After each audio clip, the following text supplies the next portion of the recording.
Hey, Gloucester Township. Welcome to February. Yeah. It is the GT Observer podcast, and this week we're doing our January I think it was the 24th or 27th 27th. 27th council meeting recap. The Eagles Super Bowl bound. Yep, go Birds. We said last week we weren't sure because we recorded right before the game and they That's made right, it. yeah. So that's big news. Well, we did mention on there that the logo conspiracy theory that's out there has the Eagles winning the Super Bowl, and then we talked about that day, and then they go and win that day. So Chiefs colors and Eagles colors in there, and here we are. and then so that's I'm feeling pretty good about that. Yeah. Anything new with you this week? Nah, not much. No, like announcements or anything like that? Nothing. It's just a normal old week. Yeah. Now I did I did announce this week that I will be running for mayor for Big Gloucester step. Township. Yeah. Yeah, I mean it's I've had so many people over time telling me you should be running during that whole, sewer campaign and just in general, people always telling me, and I mean I learned a lot during that sewer campaign, and I don't know of anybody else that's going to be stepping up that would have a good chance at it. I said, you know what, I have no political aspirations. I don't want to be Right. anything. You know what I mean? I don't want to do that. I just want to do what's right for the people. So I said, I'll do it. I'll do it. Enough people asking me, and I said, yeah, all right. That's the way it should be. Really, you should just be like, you know what, I want to serve the community for a little while, and then step back and just go about my way. Yeah, I mean, and to prove that, that's one of the big things that I want to run is that you can put term limits in. I've looked into it, and it is something that you can impose, locally. Yeah, just cycle And through. I said, here, you know what? Here, this is how little I want to be a politician. I'm going to put this on there, and I understand that the council is who has to approve like things that are put onto the agenda. Yeah. So that's on them. That's their political career. If they want to be a career politician and all that, and they want to vote and put it out there to the public that they voted no, I don't want to put term limits. Yeah. That's on you. It's on you to make that vote. So it's going to be a long, whatever it is, 10 months leading up to that. But I have the determination. When I want to do something, I'm going to do it. Nobody's going to tell me I can't. I'm going to find out a way to do it, and so that's where I'm kind of at right now. Yeah, I'd say that there has been, well, really, I mean, look, this last year when, not even last year, man, it was 2 years ago that I ran.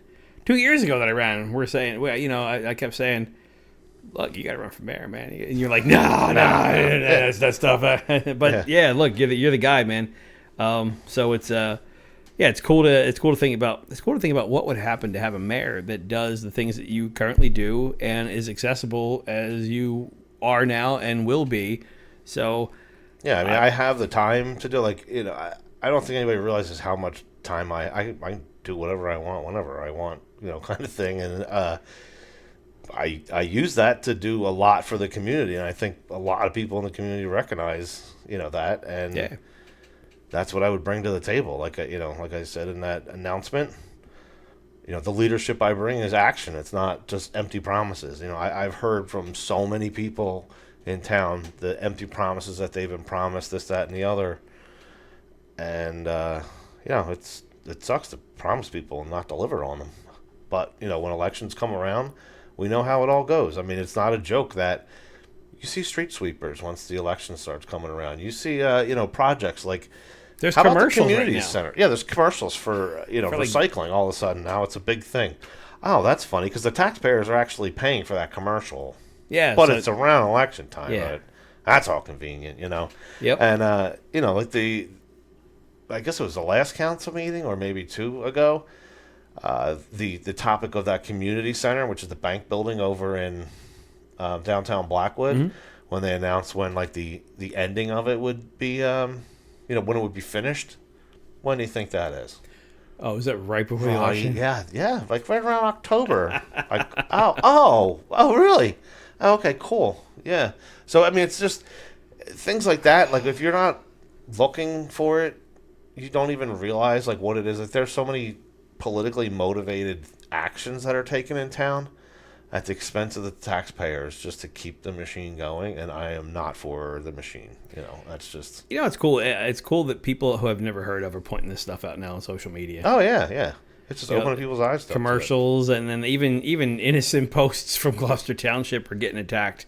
Just and their names that I've never heard of. It's not the normal people that are following, just kind of that have been riding the mare for a couple of years. It's just new people have figured it out. Yeah. And well, I mean, one of the the downsides of people learning it is if they take it too far, like this. One of the first topics that we'll cover in the podcast is one of those topics where it's a shame that a project like this now people are gonna be like, oh, we don't need this. Yeah. But I understand, like they're frustrated of how much debt that the current administration and council has put us in, that they're going to call them out for that, and it's like this should be a project that in my opinion that shouldn't be causing a rift, but it is. So it's like, I don't know, like just the direction of people's anger is towards things that like we've always said that they do good things in the community. There's good things like this, this project here, right? Oh, yeah. But to call it out is a little, I don't know how to say it. It's probably not the right thing for people to do. They're trying to do the right thing by stop spending money, like that aspect of it. Yeah. But there's certain things you should spend money on. And in my opinion, this would be one of those. Well, yeah, and as far as this goes, and we'll dig deeper into this one here. I think this is less them trying to do good, and more an opportunity came in from somewhere to use money, and they want to do it. It's for a good cause, so it looks like they're doing a good thing, but they're just is true. Yeah, they're giving somebody an opportunity, but it's one of those things where you can look at both sides. You can say, man, this would be great in the community, but also, we're paying the price right now. So to clarify what you're alluding to here, there's a company that does grants. They go out and seek what grants are out there, what can we get, and then they approach council and the administration about, or the mayor's office or whatever, and they say, hey, we have this project here. You guys could get $500,000 if you do this project. All you have to do is spend $200,000, and they're like, "Oh wow, so we can have a $700,000 project?"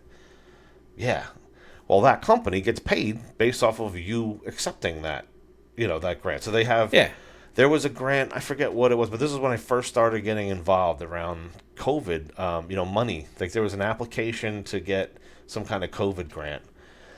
The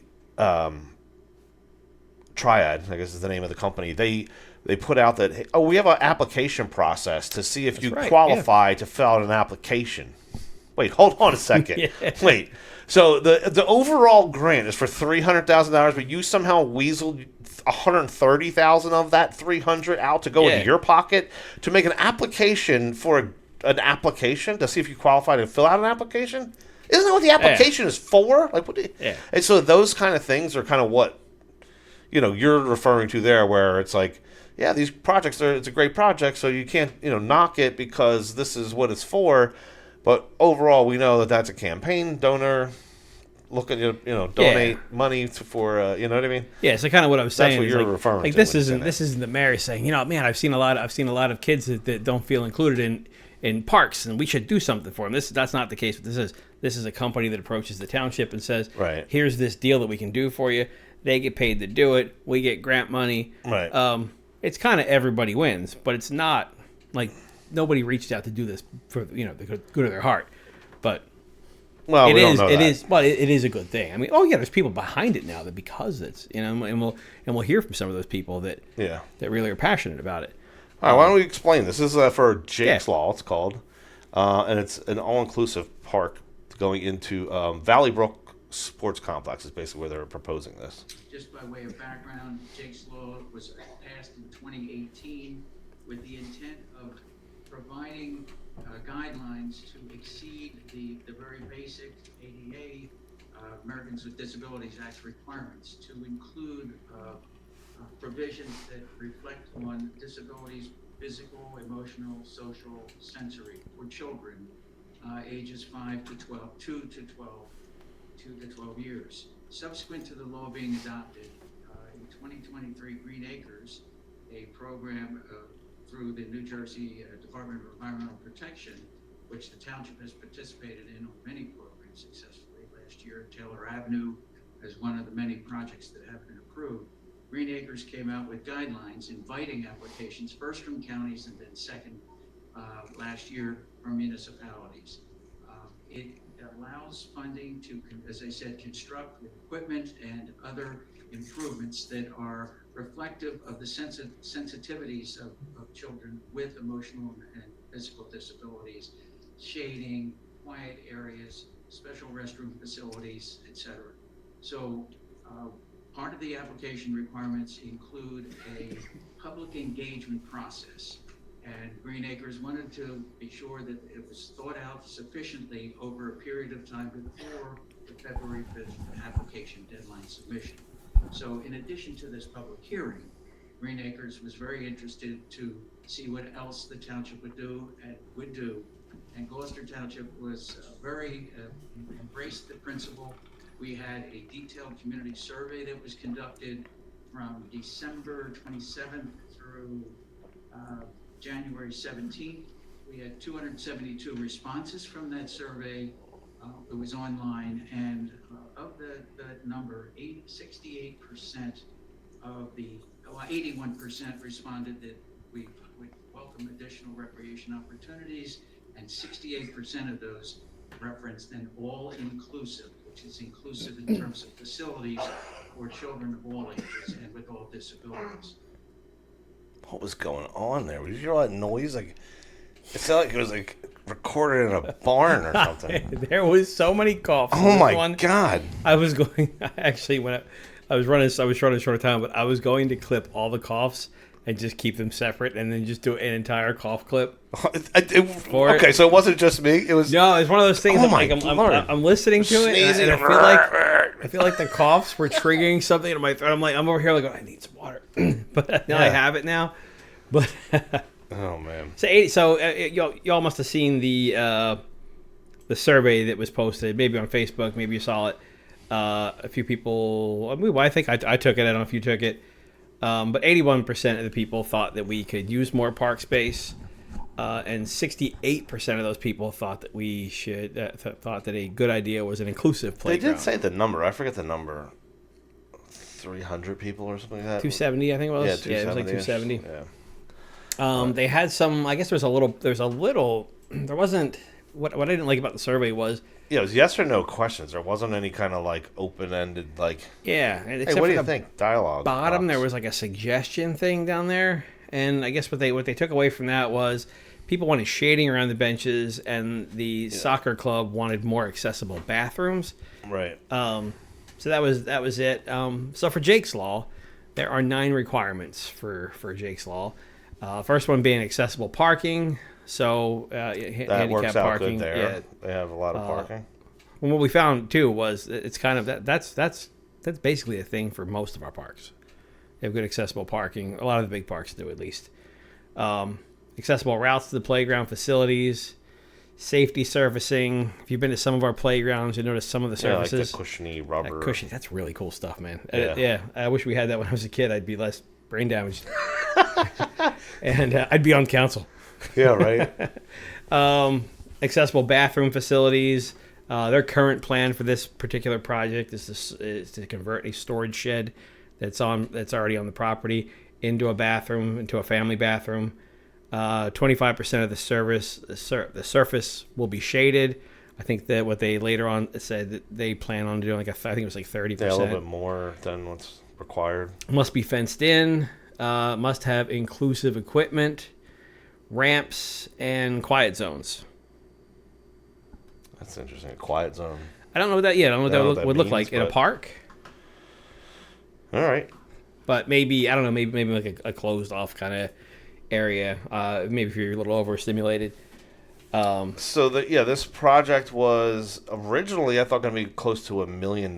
Yes. The grant, I guess, specified that it was capped at basically 750. So, what's the numbers here? We have $562,500 would be from the grant, Yep. and then another $187,500 would be on the taxpayers here for a 20-year no interest loan. And somebody breaks down the cost of that later on in this here, but. We went into a public hearing of these. So the costs are going to come up. The costs have come up now quite a bit online. There's been a lot of debate online whether or not people are saying, "Look, we spent too much. We can't afford to spend any more, and we take too much. We take too much money out in loans." Now this one's a bit different because most of our loans are their interest. It's a lower interest, but it's a 10-year loan with interest. This one here is kind of unique because it's a 20-year loan with no interest. Yeah. And the breakdown that somebody later on came up with was, look, if we have 25,000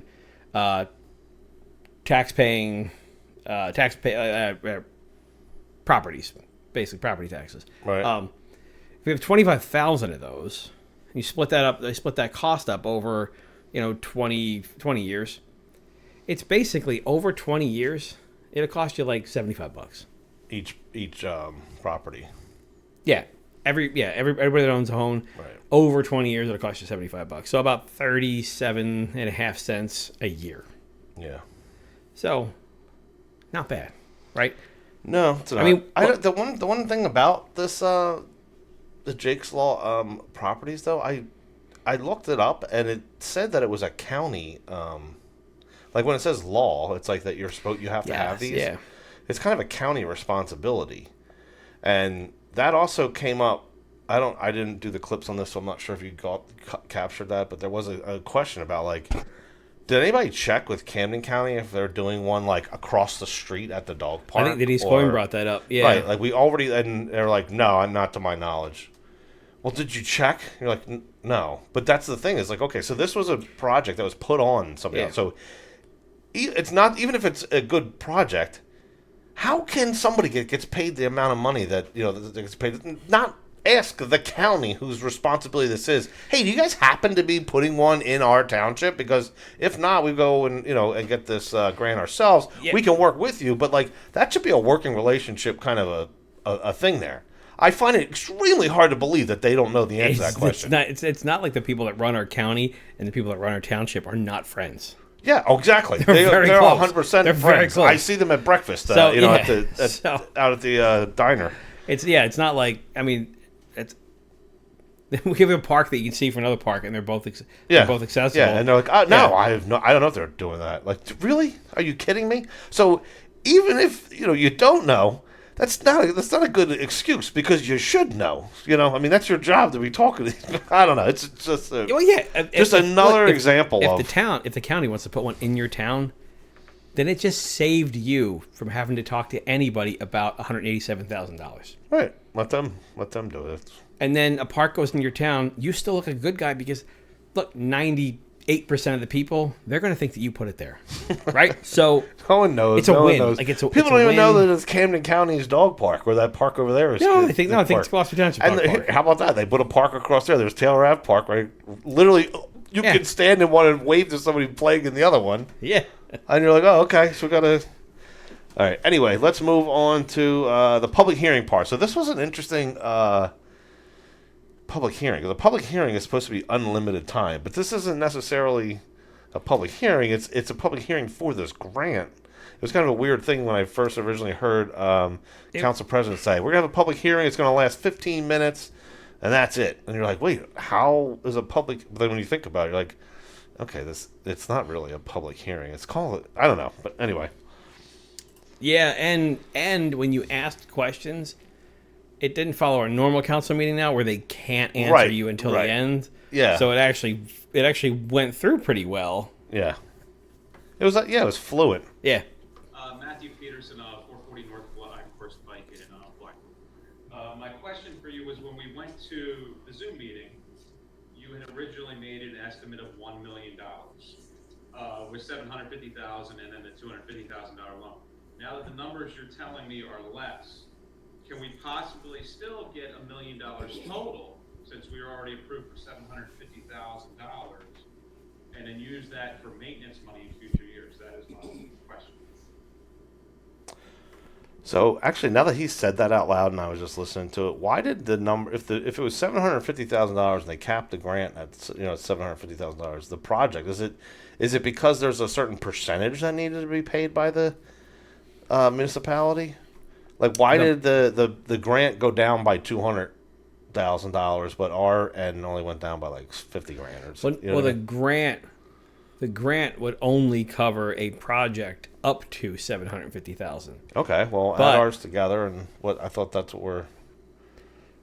Well, the total project had to be 750, which I think initially Right, so there has to be a percentage portion that's the responsibility of the receiver of the grant. Yeah, I don't know why the grant didn't just say, "Look, we'll do a project. Here's $562,500 for whatever you want to do." Either way, Yeah. yeah, But yeah, so the whole project itself was capped at $750,000.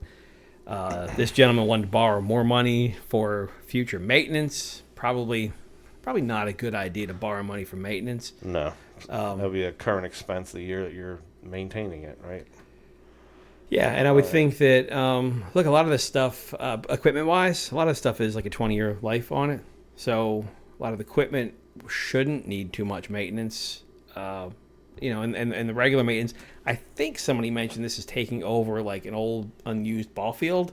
Yeah, I think they said softball fields that are very underutilized. So I mean, I imagine sense. there's probably grass cutting and stuff that's already going on there. So we've kind of got that under control. Yeah. So he makes some final remarks here. And then I say I have a minute and a half. So if I just wanted to testify as a member of the community that has disabled members and disabled family member, I think it's a wonderful idea, especially now with the lower cost. I was going to say at $12,500. That's what I came in to say. $12,500 a year is nothing, but now I don't know the quick math in my head, but it has a cost to the township. To me, it's a no-brainer. I know some people online have been opposed because they're worried about spending more money when we have a little bit of a debt, but to me, that's less. Oh, it's not a than little bit, half but of a percent of our overall debt, and totally worth it. So that not just the children with disabilities can play, but also their siblings and their friends. It's truly a playground for all. So I urge you strongly to support this project. all right. So after that, Nancy Kelly came up and looked for yearly maintenance costs on this thing, and nobody really knew what it was going to cost. Out of town. Nobody knew what it was going to cost to maintain it yearly. There are studies for this kind of things. In fact, we just did one here in our homeowners association. It's required by law to have a study to know what it would cost to maintain every asset that we have here, and what it would cost us yearly on it. So it's weird to think that they would, $750,000. Joe, they don't do it for our sewer system. They have Yeah, true. They don't know what maintenance stuff's coming up. They have no plan to do any of that kind of stuff. Why would they do that for a park? I mean, who were they kidding? Yeah. Well, yeah. All right, let's see. So Denise Coyne comes up, and she must have been using a costume or something because, or they didn't even recognize her. Let's see what she says. I'd like to clarify comment. Can we have your name, please? Where you reside? She's Lane. Thank you. I'd like to clarify a comment to me that you didn't discuss like financial aspects of this. You're going to vote on this tonight. You approve, right? In the budget, as far as this is any other type of park that we would adhere. We have a park that's going in Catalina Hills. We have a park that's going in Taylor Avenue. Those are things that are part of the recreation budget. We have Greenacres money that we dedicate to taking care of our parks. So this particular project, and as far as the maintenance of it, no, it's not been discussed by council. That's something that our administrator will do with the Public Works Department. Did I clarify for you? Yes, that is correct. There'll be a resolution, yes. All right. Yeah.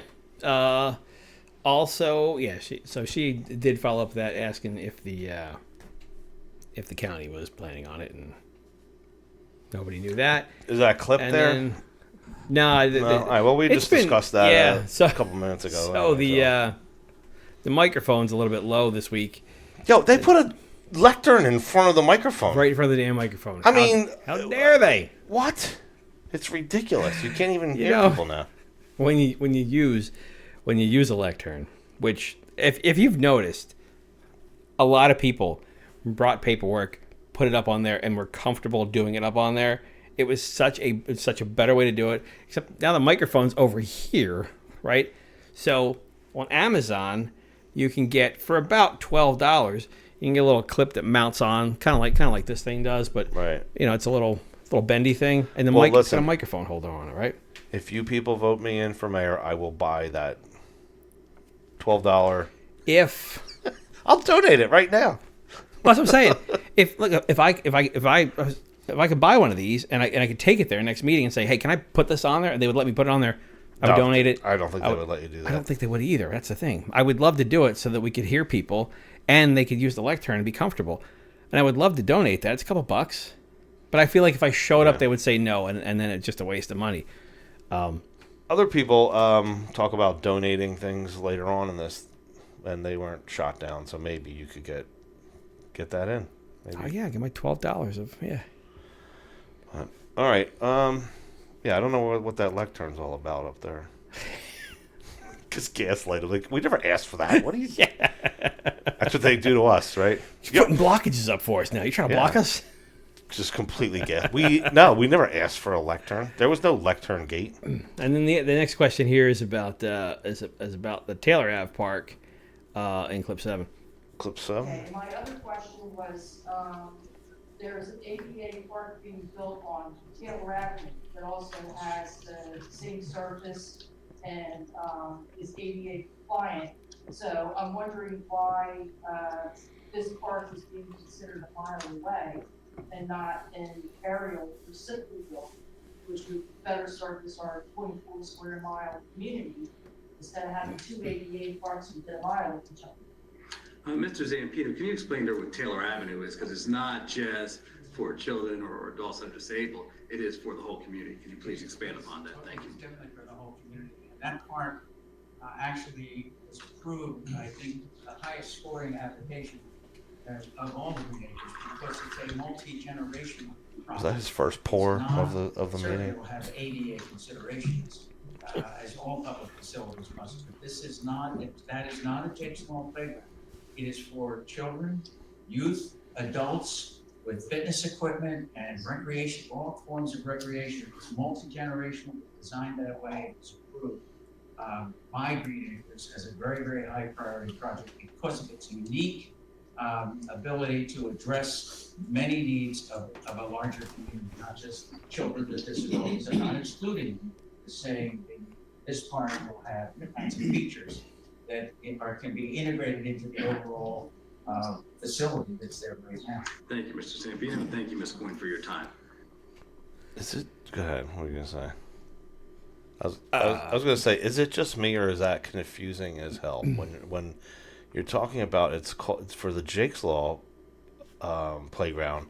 It's like an all-inclusive park, but yet when Denise asked about the other park that has the ADA That was features, too inclusive. They said no, that's for everybody. This park is inclusive, but that one's like too inclusive, kind of. And I'm like, I don't understand. Either I'm not gathering what or collecting what you guys are saying here, or it makes no sense, the terminology of it. You know what I mean? Yeah, I mean, well, there's above and beyond requirements for Jake's Law. But Right. So there was 9 criteria. So maybe that one doesn't fit those 9. Like maybe it doesn't have that quiet space because it is inclusive for all ages, or had the fitness section of it that one does. So I don't know. it sounds like they call it inclusive, but it sounds like it's less inclusive. Well, that's my point. It's And called more the inclusive. It's more kind of like disabled instead of inclusive, because it doesn't seem, because they're kind of calling out like adults Yeah, it's just and other confusing children. on- Yeah, I would think that an inclusive playground would be it would have all the requirements of those 9 requirements, plus it's also a playground for everyone.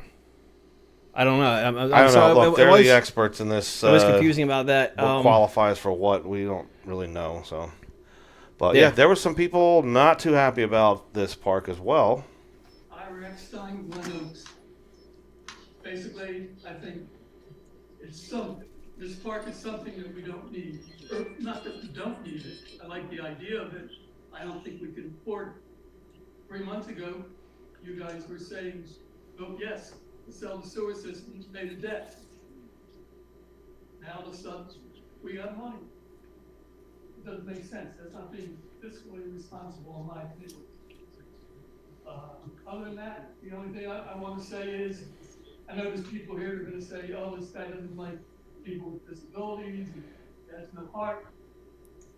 That's not the case. The debt that you guys created, that you wanted to pay off, was all developed by you guys.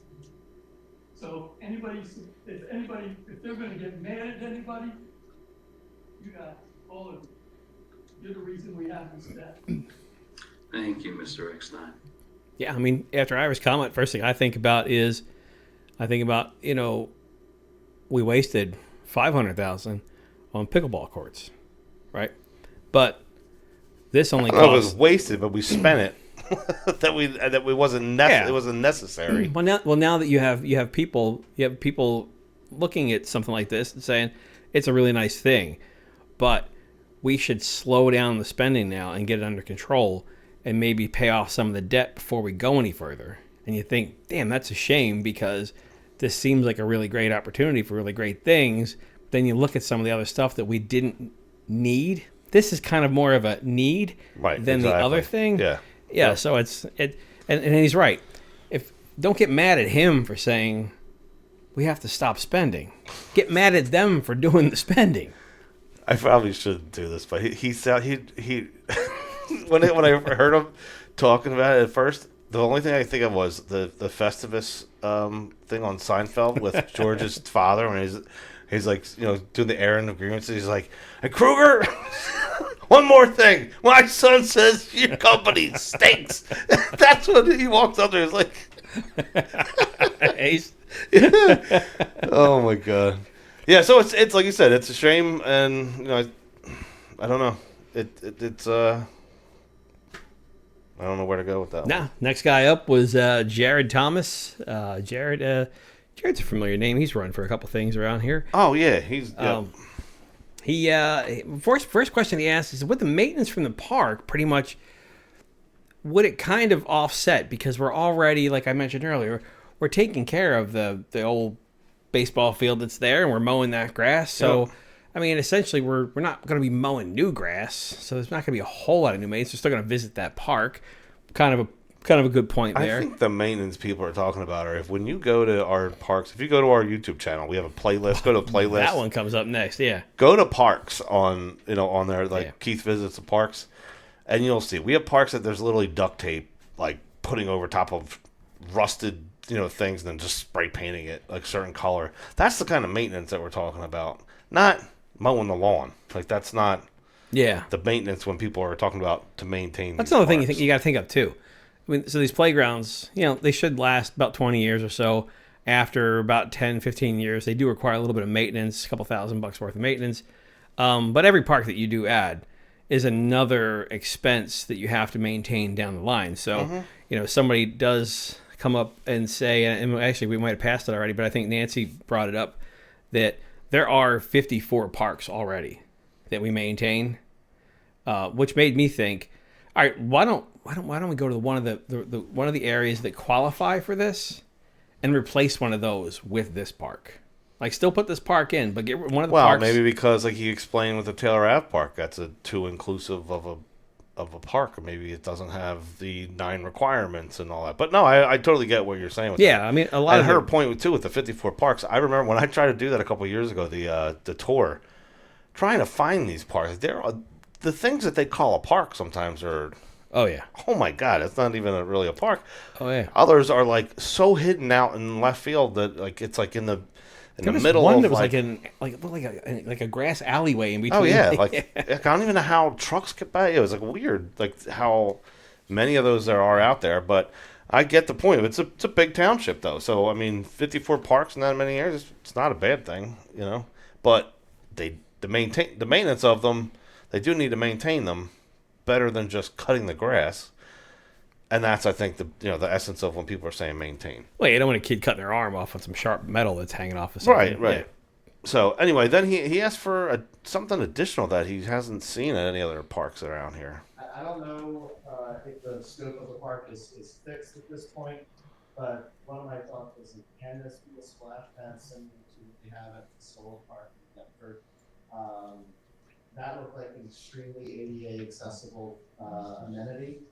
To my knowledge, there isn't a splash pads in Gloucester Township anywhere, so it's like it can sometimes be a bit of a hike to get the kids over to Fasola. So I don't know if that's viable. The DCA actually prepared a set of standards for jigsaw playgrounds, and in our reading, we don't see that the splash park as among those that could be designed to accommodate that need. Okay, so anyway, yeah. So he, Jared, also was the one that was doing those calculations that you brought up of the $75 over the, the course of 20 years with a no interest loan. And then we had Ron David from Field of Dreams, his pride in GT and in the branding, and he wanted to donate to the cost. So let's hear this one. Ron Davis, from our West. I'm here tonight to express my very strong support for the inclusive playground at Valleybrook. As the treasurer of GT Field of Dreams, I've been amazed at the pure joy that our program brings to the guys and gals that playing our games. Many of you guys have probably been out there as buddies and have experienced the same joy that the players feel. Watch them put their arms around each other as they wake to bat or to help each other in the field. It fills your heart, and I know it does mine. It's one of the best things to do on a Saturday if you have one.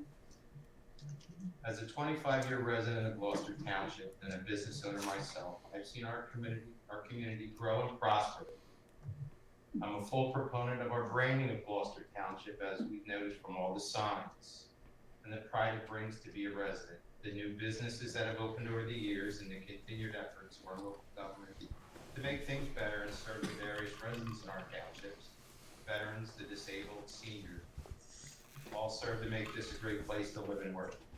The Recreation Center provides so many wonderful programs for our residents as well. As a resident, I believe we have a responsibility, not a duty, to provide for those in our township that need additional care. Sometimes that means volunteering, and sometimes, as in this case, it means money. The proposed playground does just that, a space where individuals with disabilities can play and enjoy the outdoors. As Mr. Jones spoke, it's located next to an underutilized field, and it will serve our community well. Our board met previously, and the GT Field of Dreams nonprofit has agreed to donate $25,000 to the playground on behalf of our players to offset some of the costs. I believe the check was dropped off this morning. We received the check today. Some of you guys know me. I'm a pretty big sports fan, and I have a business here in the township, so I'll agree to donate $2,500 a year to help offset the costs of playground. And I will give for we'll have GT Field of Dreams, or if you do something through the township.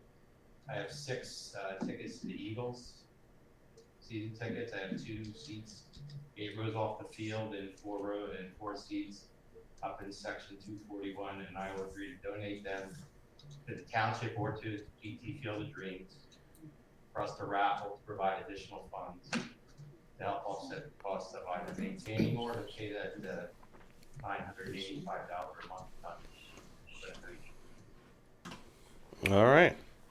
That's nice of him. That's it. Yeah, really nice, and maybe just kind of made me think too. Like, what if other people hopped on board on this thing, and $187,000. There's $25,000 of it right there that goes away. What if sponsors just jumped on this thing? And then nobody can complain, right? Because then it's free. I mean, it's Greenacres money, which is technically tax money from the state, but the rest of it is free. So I don't know if they're allowed to do that, but maybe. yeah, it was just thought of it as when he was doing it. I'm sure there's a lot of specifications with the grant, like of what you can and can't do. But I understand what your point of the whole thing is to get creative in your accounting type of a thing of, hey, the little leagues go out and get sponsors for the the fences and stuff like that, and the billboards and whatnot. Is that what you're yeah, saying? I remember. Well, I remember when the football fields went in, they were like $4 million or something like that, and that was one of the things. Oh, the turf fields, yeah. Yeah, one of the things that Sam was trying to pushing for. Let's go out and hunt for sponsors to pay for this instead of putting it on the taxpayers. Like, I wonder. What? Wait, the same people that could be donated to our PACs to keep us in office here? That. Yeah, why don't they just pay Same for football? people Why don't they just pay for football fields? But no, I wonder if that is a thing that could happen, because that would be have the mayor post it on Facebook that, hey, we're looking for sponsors for this thing, and then sponsors take it, taxpayers don't pay a dime on it, guy be a hero. And you wouldn't have to work next year. That's possible, I guess. But I think that there might be stuff with the grant. There might be something that says that the township has to pay for it. But so I'm wondering even if this guy can donate. I'm not sure how that works. But if it's for Field of Dreams, he said he was the treasurer for that. So I don't know if they're doing additional. I don't know what his thing there is. Either way, he's willing to help out. That's awesome. Yeah. And all right, so we moved on to the first public portion of this, which is for agenda items only, and let's play clip 11 here. Yes, ma'am. First, I have a request. I know this is recorded, but can I have her not record me? You can request that, but we're in a public forum. I would prefer that you not record me. Mr. Carlmeyer? So the One procedurally, second. individuals are allowed to, so long as they're not interfering or videoing the public speaker in a sense. Okay. Nothing to prevent them from. It's fine, it's just kind of. And you kindly ask, and I do appreciate it. Kindly ignored. So I think that was Miss Smith with her phone, because she holds her phone up and records. The meetings are already recorded. She's using her First Amendment right to she free is. press That's, right that's, there. that's exactly why I just clipped it, because it is. Look, anywhere that you are in public and there's a camera, it could make you uncomfortable, but it is there, right? Yep, to you are record it. recorded everywhere you go into a public building in there. Look, we took a recording of that public meeting and played it. Not the lady's clip who had the phone. You know what I mean? Like, you're on camera. Yeah. You're literally being live streamed right now. And there's another guy in the back of the room, right, who with also has another a camera camera. and a tripod recording too.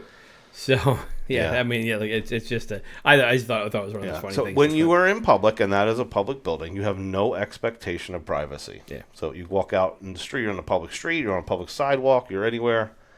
Don't expect that somebody's going to stop recording you. They don't need to ask your permission.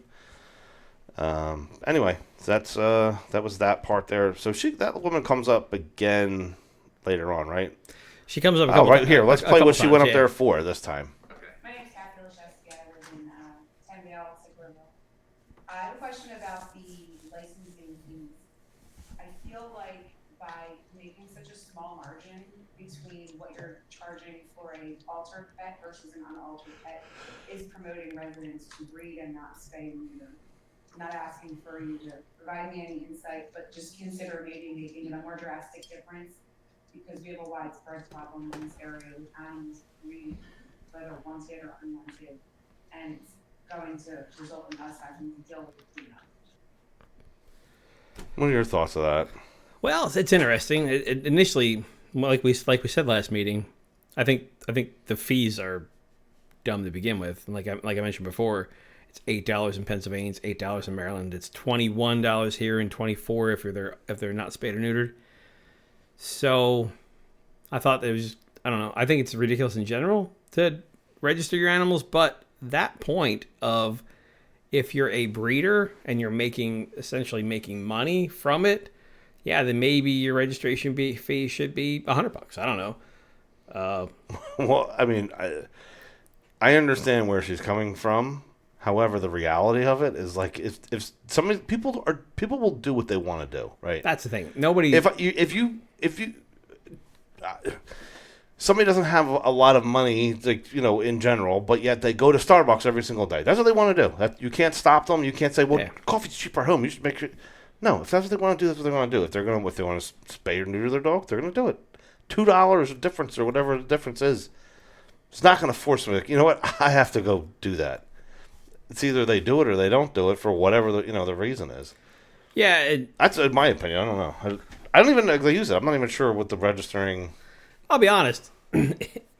If the cost was the people the people who are sending dogs to the pound and cats stray and everything else, if these people were responsible to begin with, these aren't people that are registering their animals.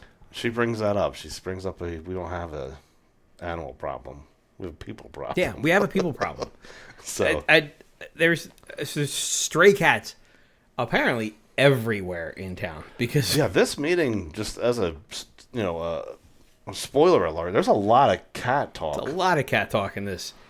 So if you're a cat person, stay tuned. And if you're not, subscribe. I mean, even if you are, just thought of it. Subscribe to the channel. If you're a dog person, you definitely want to subscribe because we always have dogs. We got dogs on the podcast. Yep. But turn on the notifications. Check us out online, gtobserver.com, and on Facebook at facebook.com/gtobserver. But so that the cats are here to stay in this clip here. They didn't. What was this here? Oh, so they did the vote, right? They did a vote on right after this was the vote on whether or not they were going to accept the fees and everything. So she makes this recommendation, and then right after they do the vote, and they, for one, because of the new format now, she makes her comments, and they can't answer her, so they have to do it in the end. But then right after this, they go right to the vote, and they just vote for what they were going to do to begin with. That's what they do with everything. You can just kind of see, like, okay. I guess I just yeah, okay. And so the last question of the first public portion was, if you remember, they went to a private session last meeting. Yeah. About affordable housing, and Denise kind of wanted to know a little bit more about what was discussed and what are our requirements. Are we meeting the requirements? So, just a little question, I guess. And well, I mean, we questioned the legitimacy of why they went into, like, there's only certain things that they're allowed to use to go in there and not discuss it in the public's, with the public hearing it. So they, I guess, claimed. Well, I think we have the answer for that one here. Yeah, this is basically the answer. So, what other necessary actions? What actions are there in zoning or funding, and why did we go to executive session? I was discussing executive session. I'll start off with that part. This was a legal matter that we had discussed. So, round 4, which were required by the state of New Jersey to comply with affordable housing. This happens every 10 years where there's a certain amount of affordable housing that we have to provide in our community. And this is throughout the state of New Jersey. A figure was provided to us, and that discussion was whether we were comfortable with that, whether we want to appeal that, and those discussions had to take place in executive session with our legal counsel and our affordable housing consultant. No, that's correct. It's basically what I was going to report, that I was basically addressing legal issues in court proceedings. It was nothing that dealt with as far as the housing development itself. It was just our obligation and legal issues of the upcoming application and filing that has to be done, which has to be done very quickly in the process of putting our complaint together now. Thank you. All right. So after that, we go into the eGov section where people send in questions, and David Leader had smoke coming off his keyboard. He had 37 questions. So we did not clip all of them. Let's start up with clip 14. Yeah, this was kind of a good informative thing, I guess, if you wanted to know who works what hours. Dave Leader from 1105 Huntington Avenue, Glendora. How long is the paid week of the employees of Gloucester Township? Monday through Thursday, 8 a.m. to 5:45 p.m. equals 9.7 hours equals 39 hours a week. There are various shifts that are worked by township employees. Most administrative staff work Monday through Thursday, 8 a.m. to 5:45 p.m. and the paid work week is 35 hours. Public Works, Recycling, Sewer, they work 40-hour weeks and their shifts vary to cover services. Their shift work is mostly Monday through Thursday, 7 to 5:30, or Monday through Friday, 7:30 to 4. Other shifts work are provided for evening and weekend coverage. Police officers work various shifts. They have a rotating 2-3-2 schedule consisting of 12-hour shifts. Dispatchers work various 12-hour shifts that cover blocks of time to ensure 24-hour coverage. And depending on specific departmental needs or events, there's a variation to some of the schedules. So there you go. If you wanted to know who works what hours, Yep. there's your answer. He also wanted to know how can he redress his government now? How can I petition the government for a redress of grievances if I don't have a public forum to do so? Reference the Amendment 1 of the Bill of Rights. Having time limits and only being able to speak once is limiting the public's ability to redress the township's government. Repeated requests for 30 minutes of mayor's time have gone unresponsive. What other methods exist to redress our government? Repeated requests for 30 minutes of mayor's time have gone unresponsive and not even recognized as having been received. In regards to the time period and public portion, law currently requires municipal bodies to set a portion of each meeting for public comments. Public bodies have allowed public comments, but they can also adopt written policies that require speakers to sign up in advance or limit the time of each speaker. So public comment, Mr. Leader, you have been in our meetings, many meetings, and have addressed your comments and concerns with the municipality. In regards to Mayor and his schedule, I would suggest contacting the mayor's office. They're open from 5:45. It's literally what he wrote in. Speak to any of the staff people and try to get in contact. He said he's asked multiple times to get some time on the mayor's schedule, and no one even responds or acknowledges his email. So Orlando's suggestion would be, you should probably email him. And he's like, what? Yeah. I mean, are you kidding me? That's what your response is? Yeah, so I mean, they went as far as they're doing as little as possible to let the public do anything. Well, that's the thing that drives me nuts with all these things. And again, not as a politician, as a member of the public. With the public, I mean, they work for the public and answer to the public. When you limit it, you're basically saying we don't want your input. I know you're at the top of the organizational chart. Well, not in our town because they don't recognize that. But they can allow it. You know what I mean? It's not public comments. Doesn't have to be public comments. Like we've talked about many times on here. Like we go to Collingswood. The mayor is there, and the mayor will talk back and forth. There's no time limit. He might tell you at some point during the conversation, okay, we're repeating ourselves. We're done. We're going to move on. But that's fine. But he's addressing you and going back and forth and having a conversation and dialogue. There's nothing stopping them from doing that. Instead, they try to go up to the line of the absolute bare minimum that we have to do to have to deal with all you people out there is basically what they do. Yeah, if they could get away with it and put a garage door in front of them.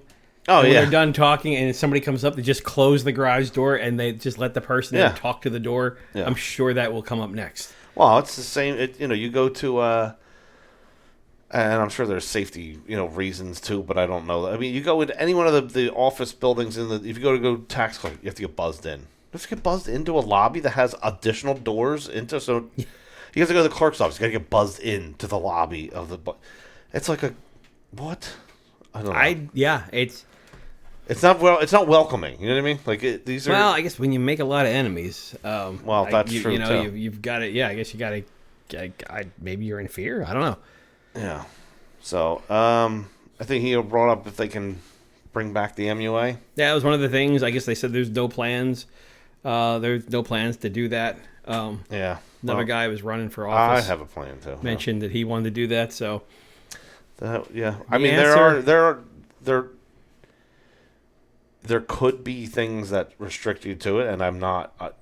Look, I don't have an attorney like on hand to know what's there, but there also could be some sort of limiting factors in the collective bargaining agreement with we don't know what happened in that whole transition time there, so there could be something that stops it from actually being happening. So that's why I worded that as working towards that, because I don't know if we can actually pull it off, but that's what makes most sense to me. I mean, it's been proven that an authority is much more laser focused on their job there versus all the distractions that the township brings. And we know that there are a ton of distractions in this town that maybe they can't focus on that. Look, we can't even get a plan together to keep the parks maintained.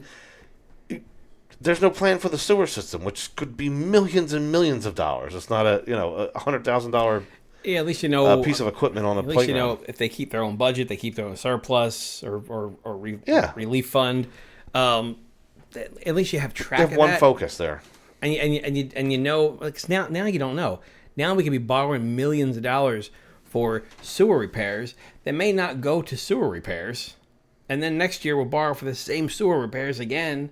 So get rid of those inefficiencies and just go back to the way it was before. Yeah. So well, there was I'm not gonna go into it, but it was basically something that recently was borrowed for that was like a. I'm not going to get into it. But feral cats back on the menu over here again. The woman, what was her name, Catherine? Yeah, that Catherine. Was there. She had offered to help. Let's see. We do not have a cat problem. We have a people problem. These cats didn't just get in the car and drive here and say, let's just take a quick place. I thought that was funny. People are having cats that are not fixed. They're moving from apartments and houses and they're leaving them outside. And cats are going to do what cats do, and they start repopulating. Over the last 4 or 5 years, I've trapped and fixed over 500 feral cats in Gloucester Township. I've had over 200 pregnant cats spayed, preventing probably over 600 kittens from being born, and probably another 3,000 or 4,000 from being conceived. In addition, I've trapped over 500 kittens and had them removed from our community and adopted into good homes because they were at a stage where they were not feral, so I could socialize them. This is not a problem I can solve by myself. These residents that are out here feeding these cats are asking for help, and me and other volunteers are going out and helping them get them fixed. But there's nowhere for them to go. They are not adoptable animals. There are locations that I just can't finish because people aren't cooperating. If I'm on a street and there's 4 people feeding and 3 of them say, okay, we're gonna stop feeding so you can trap, and one of them doesn't stop feeding, you can't trap a cat if it's not hungry. So again, this is not a cat problem, this is a people problem. And if anybody wants to help with the problem, I am happy to take on more volunteers. But if not, I will continue to help any resident that is willing to cooperate and follow the process. I'm not about trapping and killing cats, and I'm not about trapping and removing cats unless there is a really good reason. And when there is a really good reason, I will do it, but it has to be really good because trap and relocate is 50% of the time a death sentence, especially if you don't do it correctly. So yeah, I guess what they do is they trap them, and then they spay and neuter them, and then they release them back again to where they were. They mark their ears so that somebody else in the future knows, like, hey, this one has been handled already. You don't need to worry about trapping that one. But yeah, I know there was a part in there too where she was talking about, she's like, listen, you're gonna do it my way, or you're not helping me. You go do your own thing, because she must have a proven method that she's been doing. I mean, if you look at the numbers that she said that she has done, I believe her. It's like 30,000 or something like that. I don't know what she was saying. Some 500 kittens in the last year or something like that. She's relocated to homes and, stopped how many, from being pregnant. I guess that's all estimates, but I'm sure they're estimates based off of some kind of knowledge of it. And that was like Glendora. They got the thing came from. We know in in Blackwood we saw that a huge cat thing out there Yeah. too.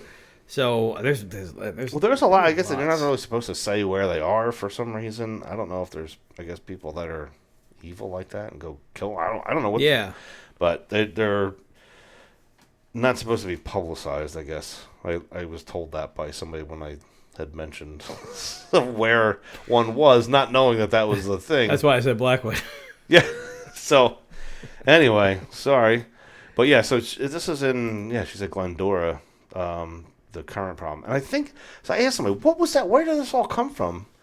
And I guess it had to do with somebody online must have said something that spurred her up. And then along with the line of the renewal prices and stuff like that. So, all right. So then we went back to the playgrounds with clip 18 here, right?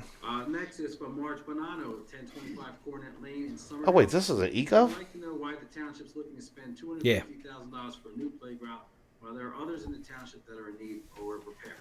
The playground in Timberburst development has not been maintained properly, especially the entrances.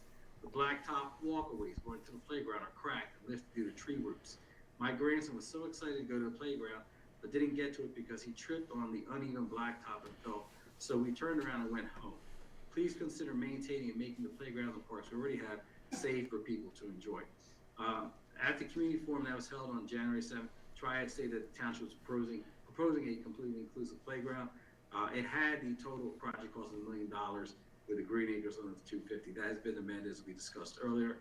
It has now been reduced to $750,000 with a $187,500 loan at 0% interest over 20 years.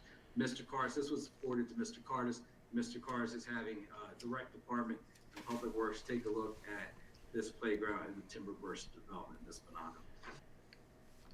I could have just watched the Keith video and they'd have seen Timberburst probably. What's that?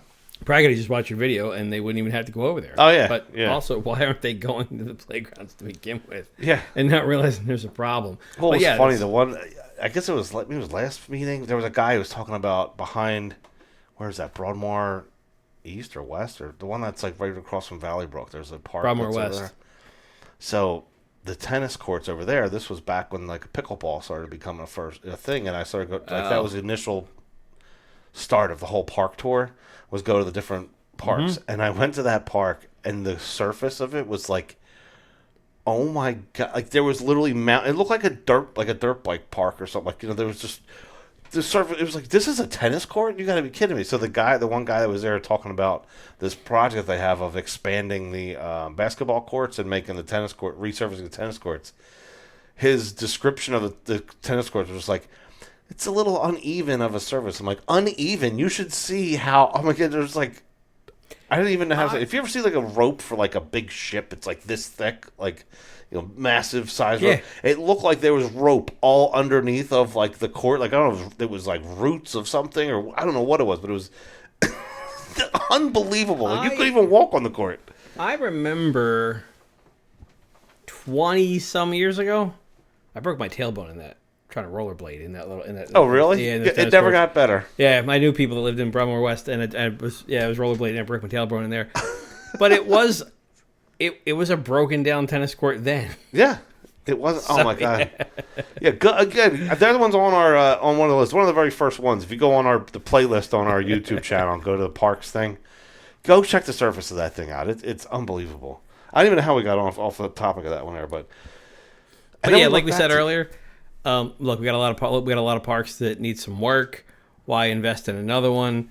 My thought was, why don't we replace one with this? Yeah, if we're gonna do one. So, but anyway, let's go. There was a question from Dina Hendry that was. Oh, these are all. All right, hold on a second. Well, so these are eGovs, but then later on, people come up to speak about the eGovs.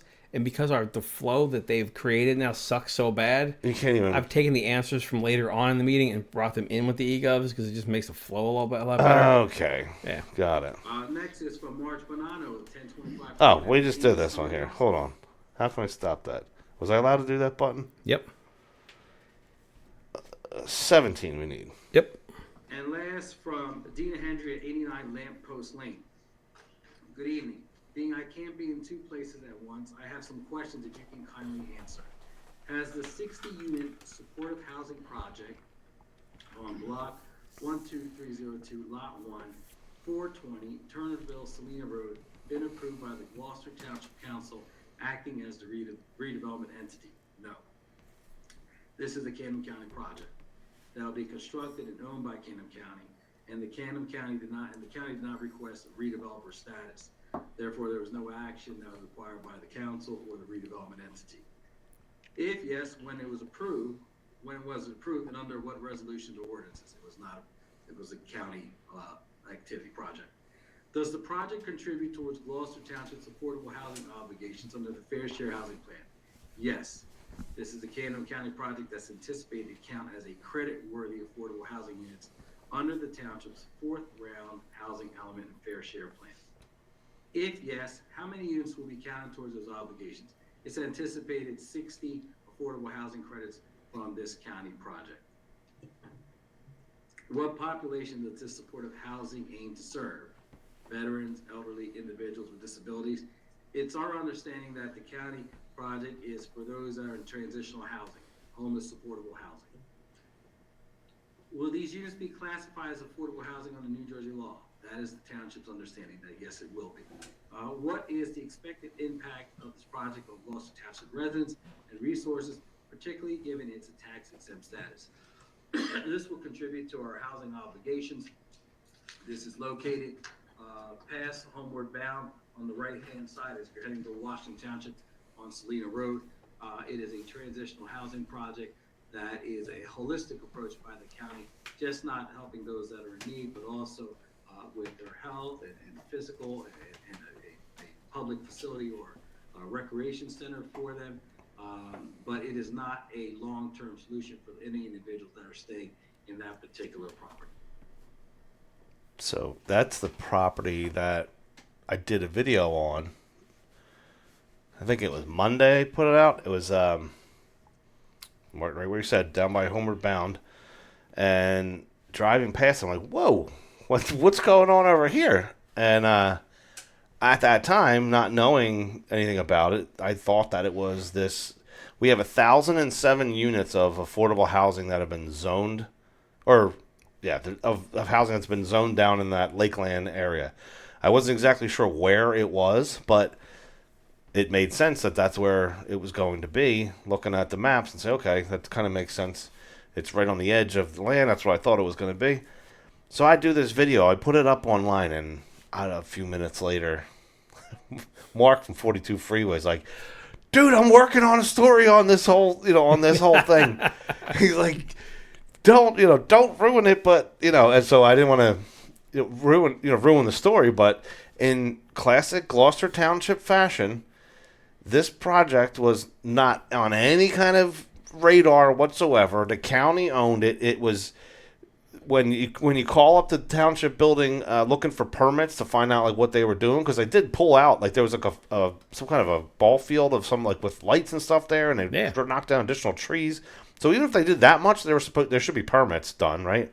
So you can't find any permits underneath the address of what it's supposed to be. Well, sure as hell, it's under a different address. Why would they use the right address? Because now you can't even see what's going on with the whole thing. So Mark gets somebody in the county now that's like, oh yeah, we do know about that. That's going to be transitional housing. And they started explaining to him, and he's like, well, what does that mean? And they're like, well, we're taking buses from Camden and we're bringing people up to the to that facility. And he's like, oh, okay. Not sure, anything more about that. Is there any way I can talk to about the project? Because they were just, whoever he spoke to wasn't like that in the know of it, and that's what they explained to him. So then later, he talking to somebody else, comes out that it's actually all different types of services that they have, not just homeless like a shelter type of thing, but transitional housing for all different. I don't even know what services they have there, but they have the vet services that we were talking about for there, so that's part of it. So they have all different types of things in this one project, but it's like a $20 million project that the county's doing at this place. And the questions that were in that eGov are very important to me here. Like this is a county project that it's in a redevelopment area. That township is or the council is the redevelopment entity who they should be having to go in front of. Like, why does the government get to avoid the laws of the government? Why does what's not seen and what's not recorded, and we didn't even play it here. There's a guy in downtown Blackwood, Nick, who has the tattoo shop down there, right? Mm-hmm. He had to go in front of council because he's in a redevelopment area that he has to go and basically beg them to expand his business. So he has 2 chairs right now, and he wants to add 2 more tattoo chairs. But in order to do that, the guy's got to jump through hoops and go through all these meetings and all this stuff. And it's like, why is this guy got to go through all that stuff? But the county gets to not even follow the law. They just do whatever they want. How? Yeah. Is that right? Yeah, is that right? That's the kind of stuff that drives me nuts. For a township that boasted so much about their small business friendly and would help small businesses, this guy went through hell before he had his tattoo shop before he open. even opened one up. I remember him coming for months before this thing opened, just trying to get it open. Yeah. And now I didn't know about this problem, but now they're doing it again. Well, I wasn't there, but I heard that there was a great comment by one of our council members that questioned him about oh, wait a minute, it's kind of small in there. Do you even have will there be room? Will your elbows be able to to move around? And I'm thinking to myself, I'm like, was that a groundbreaking question? Do you think that this guy really has spent a couple times coming here for this whole thing, and you broke the cracked the code of man, I never thought about that. Oh yeah, space. Huh. Well, usually usually they sit on each other's laps, and I do them both at the same time. It's half price because we do it faster. Yeah. Yeah. But I mean, this coupled with them not knowing if the county was doing a park, it's just are we talking anyway? Are they in fights or something? I don't understand why no one knows anything. What's going on? Or do they know and they just completely avoided any public input from it until it was ready to break ground? And why? The public isn't important here. But so after I put that video out there, Mark calls and he gets somebody at the county. Now the county's talking back and forth to him, and they tell him Luke Capelli's going to be announcing something this week, about this. Oh, really? Because now that it's out in the public and people are starting to talk about it, now they're going to do a big announcement about it? Yeah, keep people in the dark until the very last minute. So, anyway. Lose part of the club. Yeah, 100%. All right, so Denise Coyne wanted to know about that property and why I want to go. I'm just ruined the next clip. Here. In regards to the Lakeland redevelopment plan, and what authority does the county have to not seek a redevelopment agreement or a formal agreement? Mr. Carmer, is that something you can follow up? Yeah, I can follow up if she can be a little more specific. Or someone can be a little more specific as to the location, lot. I'll see if I can. It's located in there. Okay. So I'll give you that information. Ms. Coyne, in regards to... it's looping here for some reason. Weird. Yeah. Yeah, so... Yeah, same question you had. They didn't have a lot of information there. They didn't think that she was specific enough. But you also don't allow her to... Well, if we had normal dialogue where they could ask her questions, she could respond. Right. Well, no, this way, though, allows it. It works perfectly, Joe. Perfectly how they want it to work. Because they didn't have to answer anything. Right. They are patting themselves on the back. Great job, guys, on this, this new format here. We didn't have to answer anything. The public is still in the dark. 10 months to go, man. Yeah. All right. Exactly. Yeah. Somebody's got to fix the craziness. It's insane. But I think that is it for this meeting here. I know we've gone a little over an hour. Oh, man. Last time we were so good at being under an hour, but... heads are melting on Twitter now. Yeah. Oh, man. Jeez. But, all right.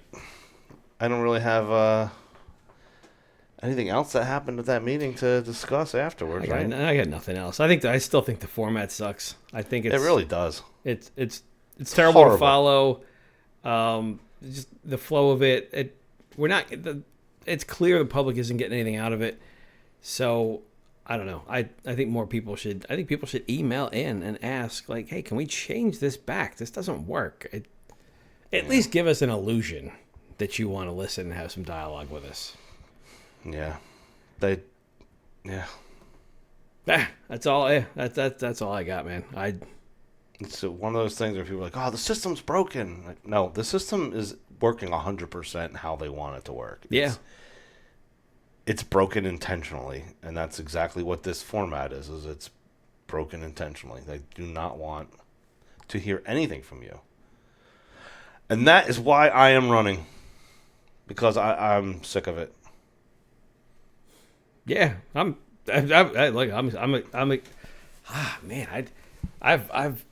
lost my taste for election years, but I'm excited about this one. Yeah, I'm not. Well, I mean, it's going to be a long. I mean, I am and I'm not. You know what I mean? It's. I'm not looking forward to the amount of work that's going to have to be done, but I am looking forward to it too, because hey, new names popping up saying, "How can I help?" Well, that's part of the announcement of running and saying I've had the first day one person popped right up. I think would be a great option. Another one just reached out, and things will, I think, come together. But I think that was kind of the point of me announcing it. I don't exactly know. I don't have the plans. Things will have to come together, so people are going to have to be patient. We have 10 months, but if I know I'm going to do this, I think I should at least put it out there and see who's on my team. Come on, let's go. Let's go. Yeah, who's on my team? How cool was it? How cool was it just to see in the sewer, just the public involvement, just driving all over, seeing people had opinions about signs, right? Yeah. That was just cool to see. It was cool to see community involvement, and even if there were signs for like the other side all over the place too, like just know that people are engaged and I love our civic duty, right? I love that part of it. I hope that we continue it this year.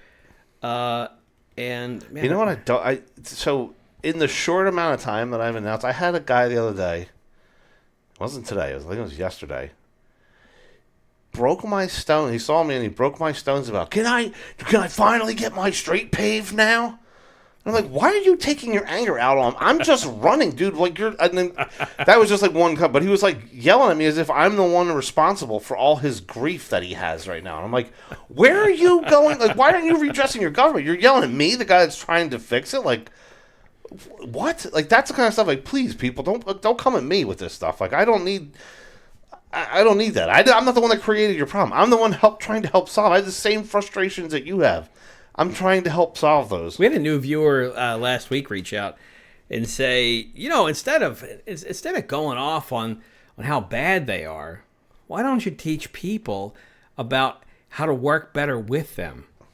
And I've said, man, look, I wasn't, we could do a special episode on that if you want. None of us started this whole journey bitter and angry about things. We went in because we wanted to get answers, and I was just generally curious about things, and we both have spent tons of times at council meetings just sitting back quietly learning, and then it was apparent that there's no even the TV said that it's been too long. Yeah. It was just apparent that the public wasn't meant to be involved. No, exactly. It's broken by design. Look, I as I explained back to this person, we tried that. We've tried that. Then we tried to replace them. Now, basically, the job that I decided that I wanted to take on here is, I'm just going to point it out. Yeah. You do what you want to do. Yeah, you guys do what you want to do. And then like, hey, you want to vote for Keith? That's a good idea, I think. But, What else we got planned? I think we should get some people in here for some interviews, maybe. Yeah, definitely. I mean, one of the things I'd like to see is engagement from people. So stay tuned. We'll be putting stuff out with ways to engage and ways to get involved. I mean, I had a lot of people reach out personally, like on cell phone or messenger or whatever else it is, and asking how they can get involved, which is awesome because I am going to need as much help as I can. There's those steady few classless little friends that will be there, but there's many others who have also reached out. We need help, so yeah, give me a little bit of time to process what's going on and with this whole thing, and have some faith. We will get through it, get a plan together, and start executing it. So anyway, yeah, I appreciate that. I don't want to take up the time on this podcast specifically because this does not mean the end of the podcast. As No. I questioned you earlier, I said, "Hey, you win, podcast over?" Or is it just going to be me sitting here by myself, observing what you're doing? And well, first let's get there. You brought you brought up a great point, and the point was no, the podcast still goes on because the council meetings are still separate from the mayor. They should be right. There should be a separation of powers there, right? So yeah, there's still, if you're the mayor, they're still making decisions that are supposed to be separate. Right. So it would be like the mayor's agenda. And council is voting on, approving it or disapproving whether they it. like it or not, rather than the mayor saying, this is what you're going to like, and they go, yeah, we like it. It'll be different. So it would still be, I think it'd be a change of format, a really cool change of format, I think, too. So yeah. Let's worry about that later. We have a bigger fish to fry until then, but yeah, I don't foresee it going away. It would just, like you said, be a different change of format. It could be a way of getting messages out of, upcoming things, talk about in depth why some decisions were made or, things like that. I think it can be very useful. I know we can argue. The mayor, what's that? We can argue. Yeah. We argue every now and then. No, but my point to that was that is just a really good point to get across is that those are separate. Oh yeah, they don't act separate currently, yeah. But they're supposed to be separate, and that's how it should work. And it would be really cool to see that work. Yeah. All right, folks. I think that is it. Stay tuned. Check out the podcast. Make sure you guys subscribe. Turn on notifications for next time because we don't always do them on exactly a schedule, but we try it every other Monday. So we'll see you guys soon. Yep. See you, folks.